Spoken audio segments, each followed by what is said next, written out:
Hey everyone, today I'm going to share with you a super simple fall decor DIY for your home. I'm going to be showing you how to make this wooden sign using one of the galvanized words that I got in the 3-pack from Dollar Tree. I'm really excited to show you how to make this, so let's get started. First off, I'm going to show you all of the supplies that I plan on using for this project. I just want to let you know that I am doing this project outside by my garage, so you may hear some car noises or neighbors making noise or dogs barking, I don't know, but I will pause if there's any loud disturbances. So I'm going to start off by showing you, this is a pine board. I got this as a piece of value wood from Menards. They have an end cap that has some smaller pieces of wood. Usually the wood has some type of flaw on it, but you can get like 4-foot pieces and stuff. So there's always at least one part of the wood that you can use. And it's cheaper, or if you don't plan on using an 8-foot board, it's a better idea to get a piece of value wood. So this is a 1x6, and I cut it down to 11 inches.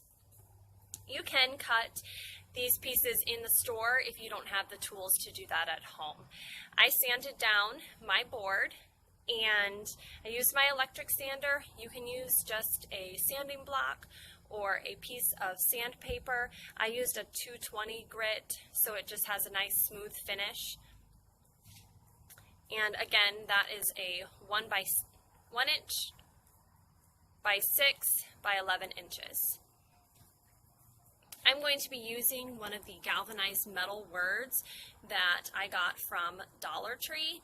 I'm going to be using the one that says thankful. They are all about the same length, so if you want to use a different one of the words on your board, then the same size pine board will work for you as well. I have scissors. I have these. These are, let me move that out of the way. These are foam mounting strips. This is a huge pack. I got this from Dollar Tree. It is Super Glue brand. They're pretty sticky. I also will be using dark walnut Minwax stain for my board. This is left over from another project. You do not need this much stain. You only need a very small amount. You can buy the cans of these from a hardware store for about $5 or $6. You can buy a smaller can.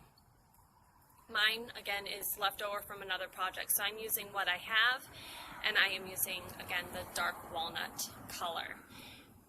If you do not want to purchase a can of stain or use stain, you can try some other things. You could try dark coffee. You can use shoe polish. You can also use what's called whitewashing. You could use a brown paint and do 50-50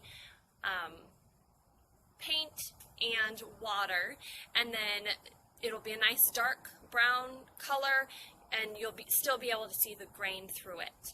So you just use 50% paint, 50% water, and then it'll come out about like a stain. So if you want it dark, kind of like the dark walnut finish, you might want to add a few drops of black paint in there. But if you keep it with the water in there, you'll still be able to see the grain. It'll still look a little bit like stain. I'm using gloves because even when I do wear gloves, I still always get stain on my hands. I got stain on my hand just from stirring the stain earlier. And then I'm using a piece of scrap fabric. I like to use fabric when I stain things, so I am using this square piece of a washcloth. So these are the supplies that I will be using, and let's get started. So we're going to get started with staining our board. You're just going to dip the piece of rag into the stain and then just lightly coat your board.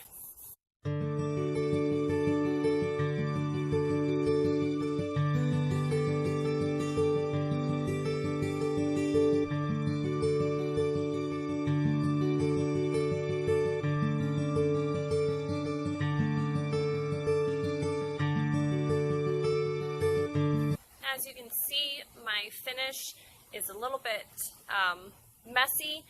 So when you put on a thick coat of stain, you just want to come back and take off the excess. And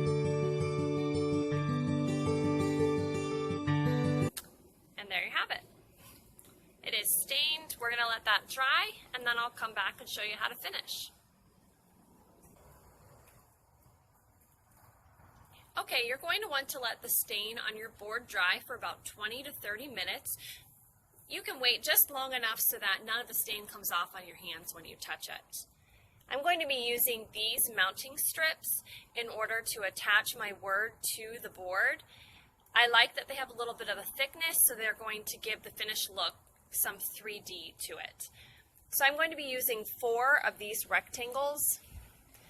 2 of them I'm going to cut in lengthwise strips, and then 2 I'll be cutting the shorter direction. So longwise will be 3, short will be in 5 pieces.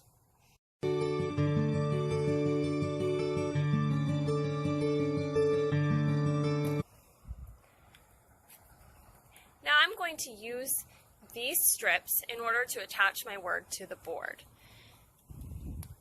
So I might not use all of the pieces that I've cut here. I just wanted to have enough cut so I could show you. Take off both of the papers from the sticky. And then you're going to find a place where you're not going to be able to see them from the side. So you don't want to stick them on one of these little ones, because then from the front you're going to be able to see it. Instead, choose a nice thick spot where you won't be able to see it from the front. And you're going to attach long ones on the longer parts, short ones on the shorter parts of the words. Just attach it all throughout so that when it's finished, it'll have lots of places to stick to our board, and it'll be nice and secure.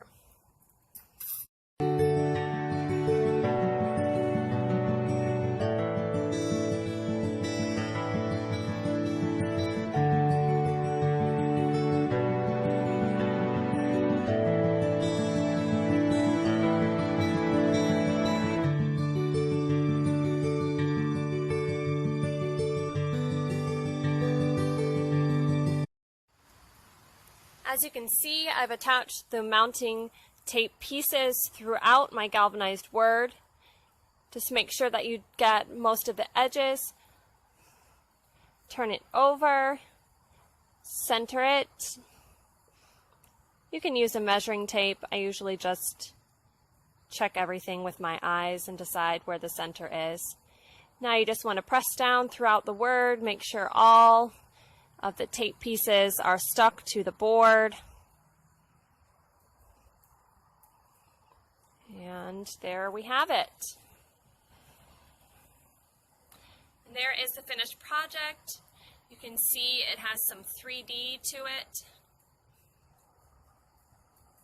And there you go. If you end up making one of these yourself, please share it with me in the comments of this video. Send me a picture. I'd love to see what variations you might have used making yours, and let me know how it goes. Thanks for joining me for this video, and I hope you have a great day.